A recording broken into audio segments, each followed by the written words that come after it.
For 10 heart-stopping seconds, the Brooklyn Bridge stood perfectly still. No wind, no horns, no subway rumble beneath the planks, as thousands of New Yorkers, tourists, firefighters, skeptics, and grandmothers looked up and saw her.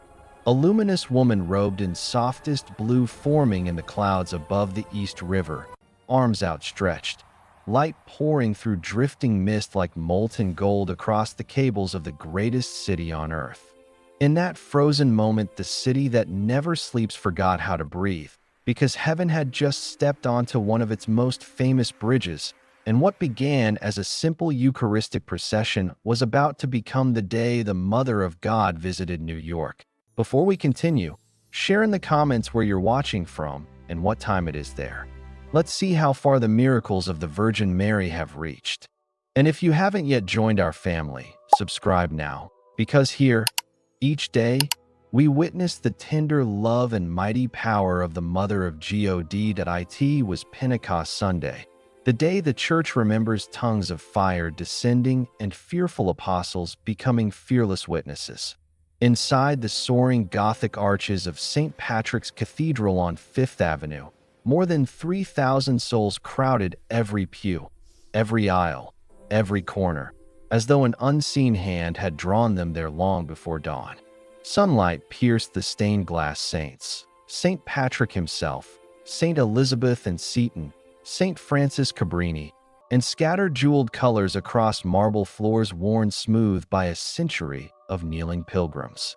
The air was heavy with incense and anticipation. At the altar stood Cardinal Thomas Brennan, shepherd of New York's 8 million Catholics, holding the golden monstrance that cradled what the Church believes is truly the body of Christ.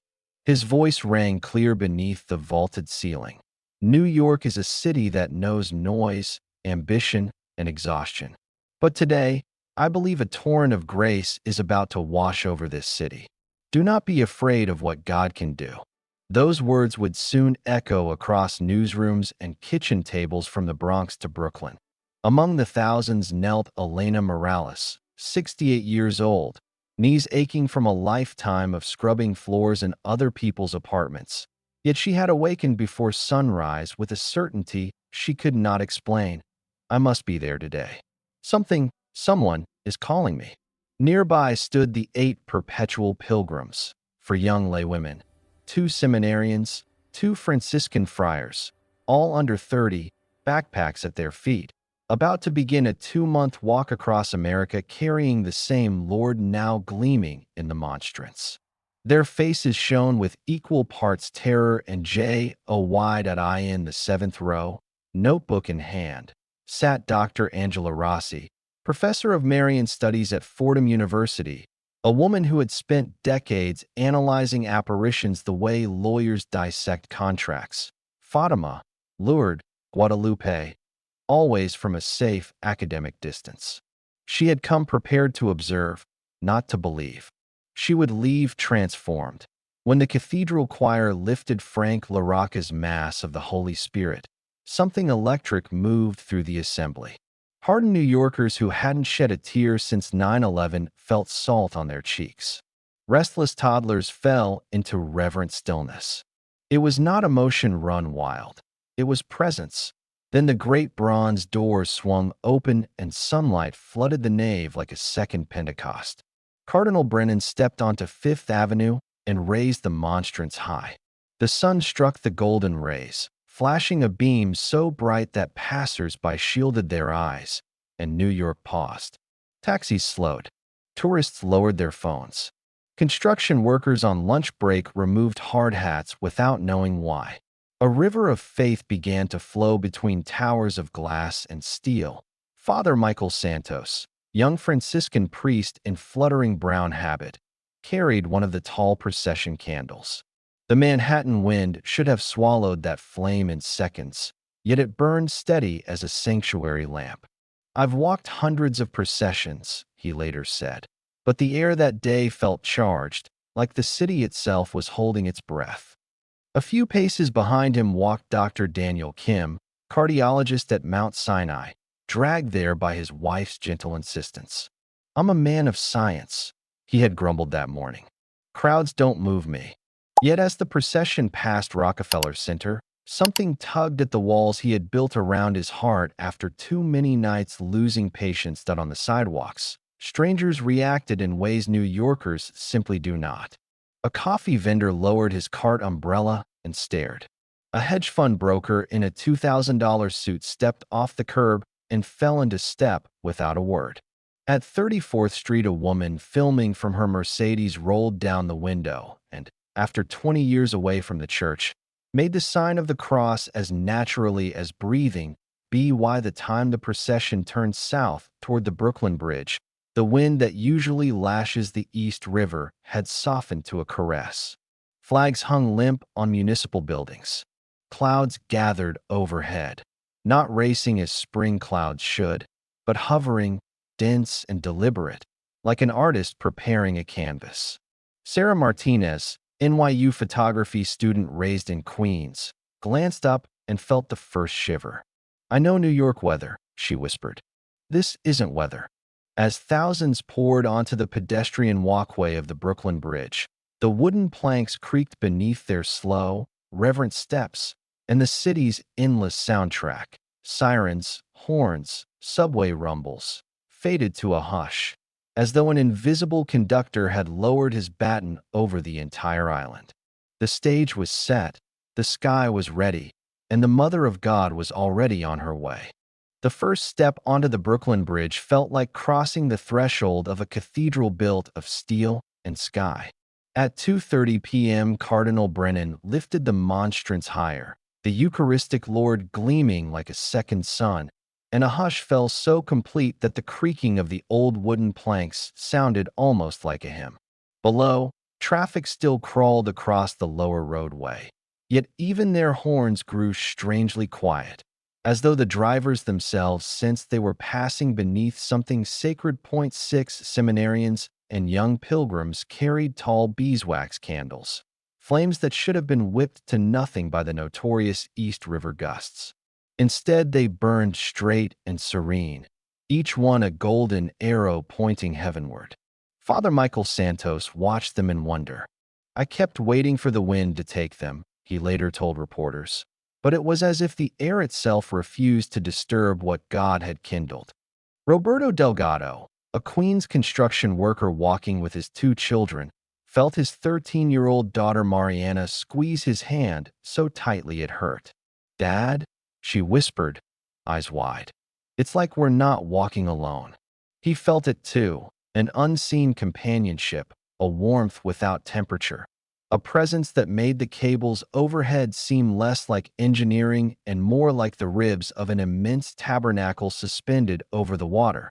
Halfway across, the clouds that had hovered all afternoon began to change. They did not drift or scatter. They gathered, thickening into a luminous veil directly above the midspan. Sarah Martinez raised her camera and felt her hands tremble. "The light is different here," she murmured. "It's changing." Indeed, the silver-gray bank softened, edges glowing as though lit from within. A low ripple of awareness passed through the thousands, heads tilting back, breaths catching, phones rising like hesitant offerings. Then the mist parted, slowly, deliberately, as if an unseen artist were drawing with breath and light. A silhouette took shape, tall, gentle, unmistakably maternal. Robes of softest blue flowed where no dye had touched, arms opened wide in a gesture older than the bridge itself, head inclined with tenderness that needed no words. For 10 eternal seconds nothing moved. Not a runner jogged past, not a cyclist rang a bell, not a gull cried over the water. New York, the city that never sleeps, never pauses, never wonders, stood frozen beneath a woman woven of cloud and glory. Elena Morales, the grandmother who had been called before dawn, was the first to find her voice. "I see a woman," she whispered, rosary slipping through trembling fingers. A woman in the light.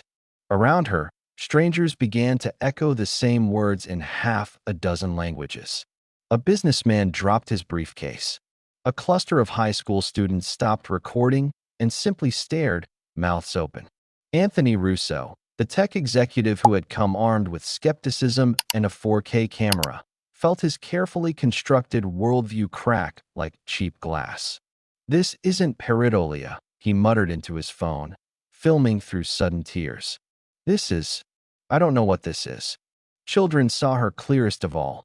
4-year-old Grace Nguyen tugged her mother's sleeve. "Mom, the pretty lady in blue is smiling at us."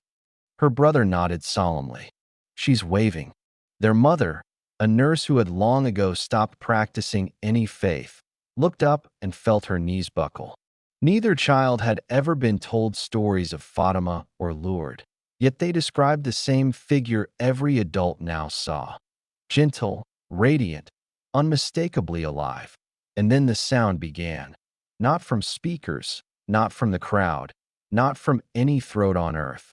A harmony so pure it seemed to be made of light itself. Layer upon layer of voices, thousands upon thousands, rising and falling in perfect Latin and yet somehow understood in every heart. Ave, Ave. Father Santos felt the hair rise on his arms. No one was singing, he said later, voice breaking. Every mouth was silent, yet the air itself became music. Musicians in the crowd would swear the intervals were impossible for human voices, quarter tones and overtones that no choir on earth could produce.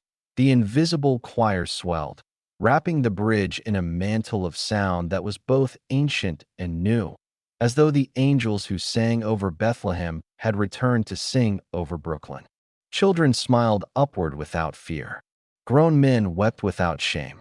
The silhouette above seemed to listen, head bowed slightly as if gathering every unspoken prayer rising from the wooden planks below. Then, almost imperceptibly, the luminous figure leaned forward, arms wider, mantle flowing like living water, and the golden light within the mist intensified until the entire bridge was bathed in a warmth that had nothing to do with the spring sun. It was the same tenderness Juan Diego felt on Tepeyac when roses tumbled from his tilma, the same maternal gaze that comforted Bernadette beside the grotto, the same presence that stilled the storms at Knock and left the walls drenched with inexplicable light. For one breathless moment, the Brooklyn Bridge was no longer a bridge. It was a balcony of heaven, and every soul upon it knew, without a word being spoken, that they stood in the company of their mother. The choir from nowhere reached its gentle crescendo, and in that instant something shifted, not in the sky, but inside every heart stretched across the bridge. It began as a warmth, subtle as breath on winter glass, then deepened into a peace so complete that strangers turned to one another with tears they could not explain. Liam O'Connor, the Staten Island firefighter who had dragged the smoke of 9/11 in his lungs for 23 years, felt the iron band around his chest snap. The nightmare that woke him every night at 3:17 a.m., the same minute the second tower fell, suddenly loosened its grip. He clutched the railing, knees buckling. "It's gone," he whispered, voice raw. "The weight, it's gone." For the first time since that September morning, he breathed without tasting ashdot a few yards away. Dr. Daniel Kim, the cardiologist who had long ago armored himself against grief, felt the walls he had built crumble stone by stone. He saw not doctrine, not argument, but a mother looking straight at him. At the nights he had sat alone in the call room staring at monitors that flatlined, at the children he could not save, and her eyes held no judgment, only sorrow that understood his own. Tears he had not shed in 15 years poured down his face. "I treat hearts," he managed to say to no one and everyone. But mine just remembered how to feel. Maria Torres, 74, who had climbed the ramp with a cane and pain that shot fire through every joint, suddenly felt warmth flood her legs like spring returning to frozen ground. The cane slipped from her fingers and clattered onto the planks. She knelt without agony for the first time in decades, and pressed her forehead to the wood, sobbing. "Gracias, Madre, gracias por devolver mis rodillas." Jacob Reyes, still shaking from the night he had almost thrown away 6 months of sobriety, felt the craving that had stalked him like a wolf simply vanish. Not suppressed, not managed, gone, as if a door had slammed shut on darkness itself. He laughed through tears, a sound so free it startled the people around him. Chains just broke, he said, holding up empty wrists to the sky. 20 years, and they just broke. Even the skeptics were undone. Anthony Russo's phone trembled in his hand as he recorded what no algorithm could explain. I came to debunk this, he narrated, voice cracking. But whatever this is, it's looking back at me. Later, when he played the footage frame by frame, he would see what his eyes had missed: orbs of gold and rose light dancing around the silhouette, wings of fire no one on the bridge had perceived, ancient symbols forming and dissolving like breath on glass. Dr. Angela Rossi closed her notebook without thinking. Every marker she had studied for 30 years, sudden peace, physical healings, atmospheric phenomena, consistency of witness, was unfolding around her in real time. Fatima, Guadalupe, knock, she whispered, tears blurring the words. My God, it's happening again. For the first time in her academic life, she did not need footnotes. She needed only to look up and be seen. Sandra Lee, photographer for a Catholic paper, glanced at her camera screen and gasped. Around the luminous figure swirled lights invisible to the naked eye, pearls of radiance, halos upon halos, patterns that looked like the roses of Tepeyac caught mid-bloom. Other lenses caught the same hidden glory, cell phone videos revealing wings, rays, and a mantle of stars that no one present had seen with mortal sight.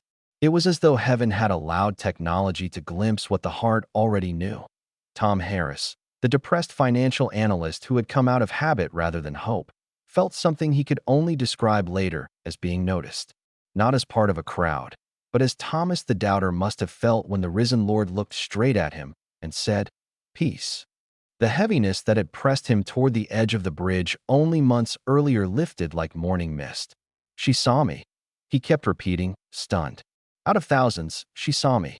A widower felt his late wife's hand slip into his. A teenage girl who cut patterns into her arms felt them burn with healing instead of shame. A father drowning in debt felt fear loosen its chokehold.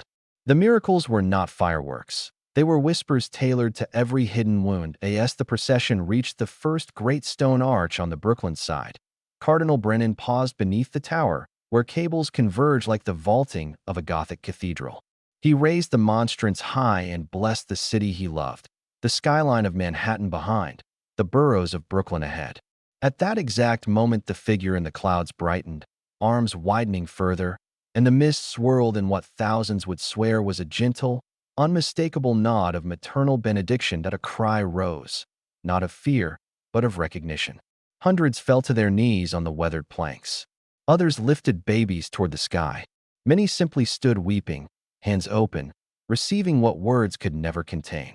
The invisible choir softened to a lullaby, and the golden light began to fade, not vanishing, but withdrawing, the way a mother steps back from a cradle once her child is peacefully asleep. When the last pilgrims stepped off the bridge into Brooklyn, the silhouette dissolved into ordinary clouds, and the sun slipped behind Manhattan's towers. Yet no one felt abandoned. The warmth remained wrapped around their hearts like a mantle they would carry home through subway turnstiles, tenement stairs, and high-rise elevators. The bridge had done its work. For one luminous afternoon, it had become the new Tepeyac, and the Mother of God had left roses no winter could ever kill. By evening, when the last golden rays faded behind Manhattan's skyline and the pilgrims dispersed into subways and streets, everyone knew they had crossed a threshold. But no one could have predicted how swiftly the miracle would ripple outward, touching not just those on the bridge, but the soul of the city itself. The next morning, churches across the 5 boroughs unlocked their doors to find lines already snaking around corners. At St. Peter's and Lower Manhattan, pews filled in minutes. Then aisles overflowed. Then vestibules brimmed with standing bodies. Elderly parishioners stunned to see young professionals they had never met before squeezing in beside them. "We haven't seen this in 40 years, whispered an usher, polishing his glasses in disbelief. "Not even Christmas packs them like this." At Holy Family in Brooklyn, Father Reyes swung open the confessional booth, expecting the usual handful of penitents. 3 hours later, he emerged, face pale, hands trembling slightly. "Some confessed for the first time since childhood," he said quietly. "Others after 30, 40 years away. They shook, they wept, and every story circled back to the same thing: the lady on the bridge." Lapsed Catholics who had wandered for decades suddenly felt an invisible hand tugging them home, whispering that it was not too late to begin again. Newsrooms buzzed with a confusion they rarely admitted. Reporters had filed the procession as a feel-good story, a large but ordinary religious event in a city full of spectacles. But when citizen videos flooded social media, thousands of clips from every angle showing the same silhouette, the same mist parting like a veil, the same impossible lights, they scrambled to rewrite headlines. Amanda Rivera, a journalist famed for her sharp-edged skepticism, arrived at her studio clutching printed screenshots. "These aren't filters," she declared in the morning meeting. "Different phones, different people, same shape, a woman in a veil. Fog doesn't do that." Against every instinct, she volunteered for witness interviews, expecting hype or hallucination. Instead, she found steady-eyed testimonies from firefighters who spoke of vanished nightmares, nurses describing healed arthritis, students recounting peace that settled like snow. Even a rabbi who had been crossing the bridge paused to say, "Something happened, beyond coincidence, beyond words." The Archdiocese of New York moved with the caution of a shepherd guarding his flock. Phones rang endlessly, priests reporting surges in attendance, parish secretaries fielding calls for baptisms, emails pouring in from strangers asking simply, "What did we see?" Cardinal Brennan called an emergency meeting in the chancery, surrounded by stacks of initial testimonies, some already notarized, all consistent in their quiet awe. "The Church must be prudent," he said, "but we cannot ignore the spiritual fruits unfolding across our city." That afternoon, they announced a formal commission: theologians to weigh the doctrinal markers, psychologists to rule out hysteria, medical professionals to verify healings, atmospheric scientists to explain, or fail to explain, the clouds. The ripple widened beyond Catholic walls. At Grace Community Church, Brooklyn's largest evangelical congregation, Pastor Mark Johnston stood before his flock and confessed, "I planned to preach on stewardship today, but after what some of our members witnessed on that bridge," he paused, gripping the pulpit as though steadying himself. "If people are being healed, if hearts are turning back to God, if a city like New York is whispering about grace again, then we must ask not whether we understand it, but whether God is inviting all of us to listen." Gasps echoed through the pews. Evangelicals tread carefully around Marian phenomena, yet here was their pastor opening a door. Dozens nodded. Some wept. A few felt old prayers stir to life. Synagogues and mosques reported similar stirrings, not conversions, but a renewed hunger for the divine in their own traditions. Rabbis noted more young faces at Shabbat services. Imams saw fuller prayer rugs during Zuhr. At Columbia University, Dr. Stephanie Hall, a secular sociologist who had charted religious decline for 2 decades, admitted on a panel, "Whatever this is, it's producing measurable shifts, improved mental health, stronger community ties, a spike in spiritual seeking. I've never seen contemporary America respond like this." Her colleague, a clinical psychologist, added, "Therapy sessions have changed. Clients want to talk meaning, forgiveness, reconciliation, topics they used to bury." Dr. Ahmed Rahman, astrophysicist at the American Museum of Natural History and lifelong skeptic of the supernatural, went viral with his televised words, "I don't believe in apparitions, but I believe in data, and the data shows sustained emotional well-being among thousands that defies dismissal." Hashtags like hashtag Brooklyn Bridge apparition trended not for days but weeks, videos amassing billions of views as testimonies kept surfacing.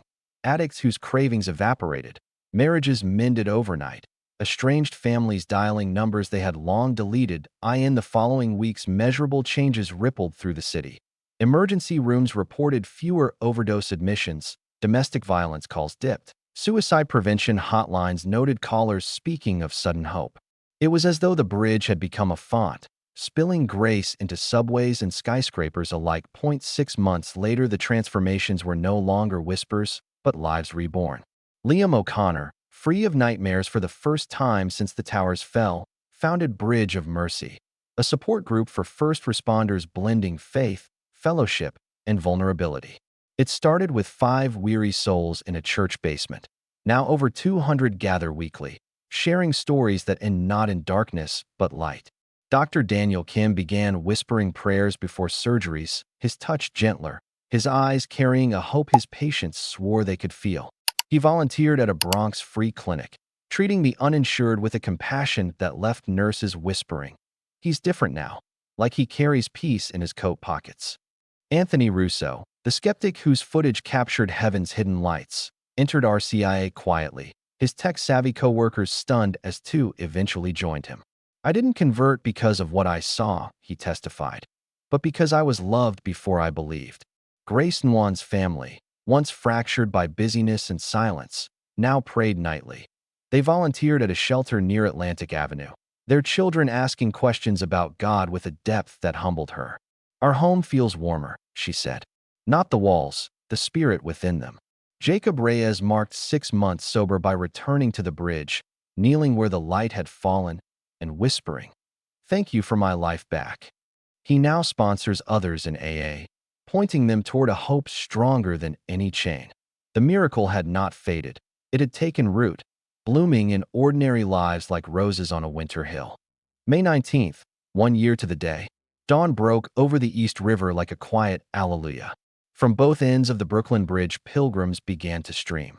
Families pushing strollers, elderly couples leaning on canes, firefighters in dress uniforms, Wall Street analysts with sleeves rolled high, seminarians in fluttering cassocks, mothers clutching rosaries worn smooth by 12 months of grateful tears. By noon, more than 20,000 filled the pedestrian walkway and the approaches, turning the old bridge into a living rosary of flesh and blood. They had not come as curious tourists this time. They had come as children returning to the place where their mother once bent low and kissed them with light. At T1 p.m., Cardinal Brennan stepped once more onto the bridge, monstrance lifted high. The sun caught the golden rays and flung them across the water like the same beam that had announced her coming a year before. A hush fell, not the stunned silence of uncertainty, but the deeper stillness of hearts that already knew they stood on holy ground. Near the Brooklyn Tower, beneath the very arch where the luminous silhouette had first appeared, a simple podium had been placed. The cardinal approached it slowly, carrying a thick binder whose cover read in sober black letters, "The Brooklyn Bridge Event, a multidisciplinary investigation into the apparition of May 19th. 300 pages of sworn testimonies, medical records, meteorological models, psychological evaluations, and theological reflections lay inside." He opened it with reverence. "Brothers and sisters," his voice carried between the cables like a bell across still water, "today we remember what God permitted us to see, and today we share what honest inquiry has discovered." The crowd leaned forward as one body. Meteorologists, led by Dr. Adam Brooks, who had circled overhead that day, presented satellite imagery, wind mapping, humidity charts, and every simulation known to science. Their unanimous conclusion: no natural phenomenon, no temperature inversion, no optical illusion could account for the deliberate, symmetrical formation of a maternal figure that held steady for over 12 minutes against every law of atmospheric motion. Medical panels submitted verified healings. Liam O'Connor's complete remission from chronic PTSD with pre- and post-scans showing normalized amygdala activity.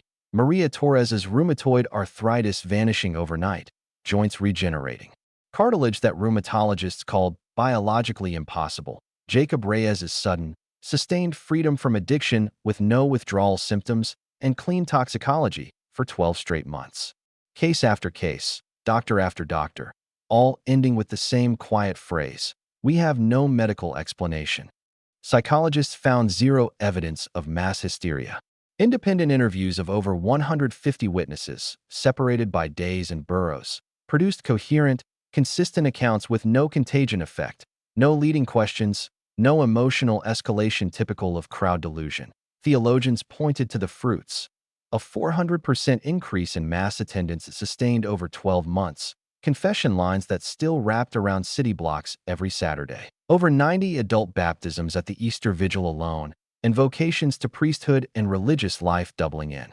The Archdiocese, the highest surge since the immigrant waves of the early 20th century. "By their fruits you shall know them," Cardinal Brennan quoted softly, closing the binder. Official recognition is a long and careful road, but the fruits of this event are abundant, lasting, and holy. A gentle wind stirred then, not the old biting East River gust, but a warm breath that brushed cheeks like a mother's hand. Some swore they smelled roses though no flowers grew on the bridge. The cardinal lifted the monstrance once more. At that precise instant the sun broke free from a cloud and bathed the entire span in the same golden glow that had announced her coming 1 year earlier. 20,000 knelt as one, firefighters beside fashion models, rabbis beside nuns, children beside grandparents, knees pressing the same planks where grace had fallen like rain and no silhouette formed in the sky this time. None was needed. The miracle had already moved inside them. Liam O'Connor bowed his head and felt his wife's hand slip into his, steady now, unafraid. Dr. Daniel Kim closed his eyes and heard again the heartbeat of every patient he would ever treat. Anthony Russo, newly baptized at Easter, made the sign of the cross without hesitation. Grace and Juan's children looked up and smiled at an empty sky they somehow still saw full, because the bridge was no longer merely steel and wood and cable. It had become a new Tepeyac, a new Lourdes, a new Fatima, an American hill where winter roses bloomed in the heart and stayed blooming. And if you are listening now, wherever you are, whether in a quiet room or a crowded train, whether your faith is strong or fragile or long buried, remember this. The same mother who once bent the clouds over Brooklyn still walks the highways and subways and hidden alleys of our lives. She is still gathering her children, still turning bridges into doorways, still whispering the same words she spoke without sound that golden afternoon. You are not alone. You are seen. You are loved beyond all telling. Carry that love with you today. Share this story with someone who needs to hear that heaven is closer than they think.